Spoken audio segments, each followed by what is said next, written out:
sa mga ating kababaihan dyan. Ilan libong beses na inulit ni Senator Raffy Tulfo na i-avoid nyo yung mga pagpapadala ng video o picture.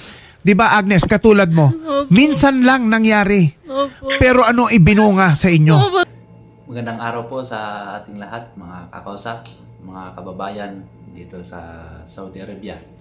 Sa lahat ng mga OFW na makakapanood nitong video na ito. Mga kapasa, meron lang akong share sa inyo o kaya paalala o reminder sa ating lahat ng mga OFW. Ito po ay meron po akong ipapanood sa inyo na galing sa Raffy Tulfo in Action. At sana ito po ay magsilbing aral o reminder sa atin, paalala sa atin sa video ito, dahil meron pong isang kababayan natin na galing dito sa Saudi, ewan ko kung ito yata yung isang linggong pag-ibig na sinasabi nila. Kasi isang linggo daw sila eh. So meron siyang ginawa, yung babae na to, na yun nga yung laging pinapaalala ng ating senator na si Raffy Tulfo in Action. So panoorin natin. Mahaba po itong video pero pinutol-putol ko na lang kung para magsilbing aral sa atin. Pero kung gusto nyong panoorin, nasa full video sa Raffy Tulfo in Action. So panoorin natin kung ano ang nagawa ng magkasintahan ito sa isang linggong pag-ibig at kung ano ang magiging aral sa atin. So, panoorin natin. Ma'am Agnes, ano po ang nangyari at baka pwede niyo pong maikwento kay Attorney Freddy Villamor? Dati friend ko lang po siya, tapos nag-start po kami na magkarelasyon nung June. Tapos, 1 week pa lang po kami. May nangyari po sa amin na ganun. Ginusto ko po yung una kasi mahal ko rin naman po siya. Tapos nung sa huli na po, nung ayoko na po kasi alam ko pong mali yun. Ano po doon, gusto ko na pong umalas. Pina-open niya po sa akin yung imo account niya. Tapos pumasok po yung mga number ng amo ko, yung number ng ng mama ng amo ko sa cellphone niya. Yun, binablockmail niya na po ako kasi ayoko na po talaga siya, ayoko na po talaga sa kanya. Tapos pag hindi ko po ginawa, pag iniwan ko po siya, kinakalat kasi sa imo apps po kasi, may mga doon, may mga may day na nakikita naman kaibigan namin, sobrang dami po. As in nakikita doon yung mga pinupost niya na kasama mo, screenshot lang po muna yon. Tapos ngayon po, nung 4 months niya po akong ginaganon kasi pag hindi ko po ginawa yung gusto niya, sinisend niya po sa amo ko. As in nakikita ko po kasi alam niyang tulog, sinisend niya po. Tapos, ma'am, para lang po maging klaro, nakilala niyo po si Mr. Vladimir Madarang sa social media, sa Facebook. So, nag-message lang po siya, tama? Sa imo apps po, as in kasi po sa imo apps po, may mga group po kami doon na Naging kayo ba?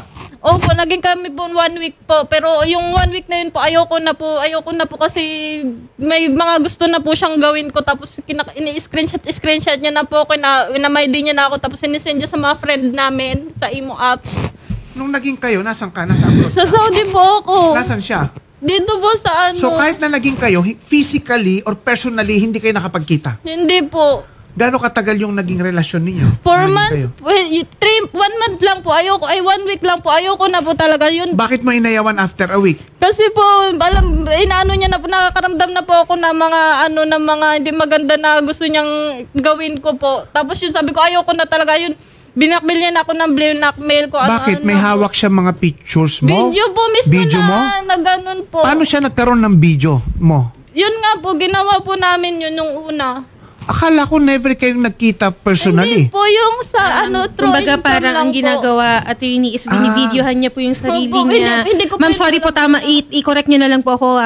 Binivideohan niyo po yung sarili niyo? Ano po? Through in video call po kami, siya po yung nagre-record. Hindi ko po So alam yung una. habang nagvi-video call daw po sila, attorney, may ginagawa si ate, and then hindi alam po ni ate na in-screen record po. Opo, nung una. Okay.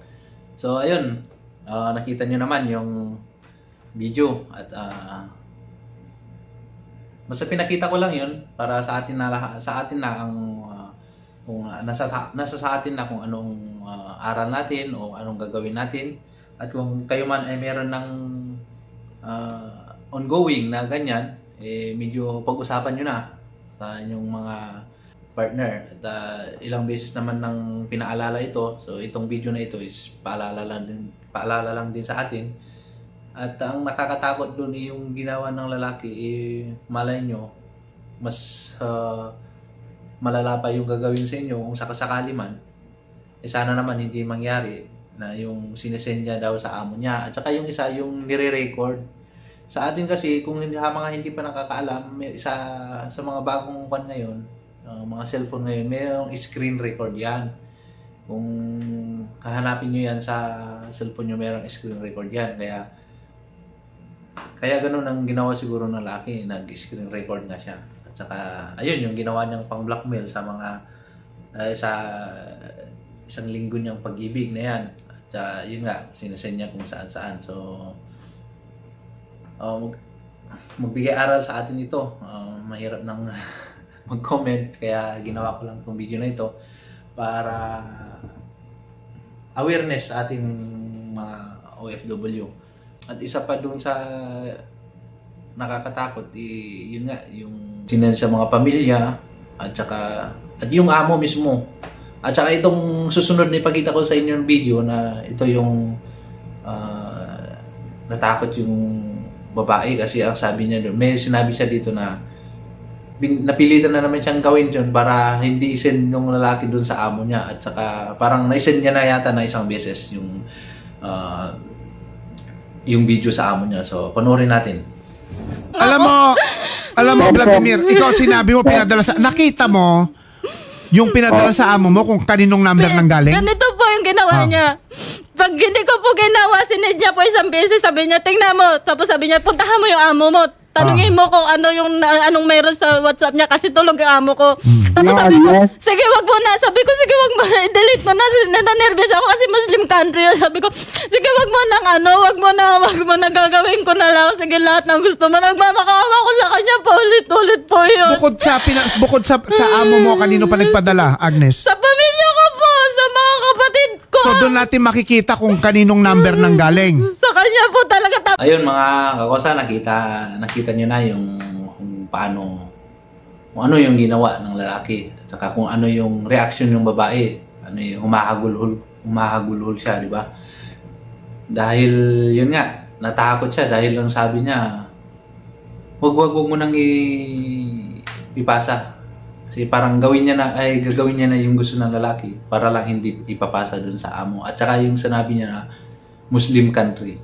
So, yun nga, paalala lang sa atin at sa mga kapwa OFW, ingat-ingat po tayo dahil dun sa nangyayari. So, ito ang paalala ulit ni Attorney Villamor at panoorin ulit natin kung yung paalala niya at magsilbing aral sa atin. Paalala, reminder sa ating lahat na makakapanood nito. So, panoorin natin yung... Pero, Agnes, sa mga ating kababaihan dyan, ilang libong beses na inulit ni Senator Rapi Tulfo na i-avoid nyo yung mga pagpapadala ng video o picture. Diba, Agnes, katulad mo, minsan lang nangyari. Pero ano ibinunga sa inyo? Diba? Dumami pa po. So, kahit na gaano pa, let's say at the time na pinagagawa sa inyo ng boyfriend mo yan, kahit na gaano pa kamahal ka niyan at the time, hindi nyo po masasabi kung anong kahihinatnan ng relasyon ninyo na kung magiging magkaaway ba kayo o hindi, o yung pong pagiging boyfriend niyan, syempre kung ano yung magandang katangian niyan, yun lang ang nakikita nyo. Kaya wag po kayong magpapadala, wag na po kayong pumayag na magkaroon ng video o pictures ninyo. So ayun, hanggang doon lang yung video natin at nasa sa atin na kung ano ang pinan natin, kung anong dapat natin gawin at saka kung meron kayong napulot na aral at kung gusto nyo makatulong sa iba, i-share natin tong video at i-like at paki-follow na rin ang ating Facebook page at paki-subscribe sa ang ating YouTube channel. So maraming salamat sa ating mga kababayan at sa mga kakosa natin dyan, sa lahat ng mga makapanood nito. Thank you and God bless.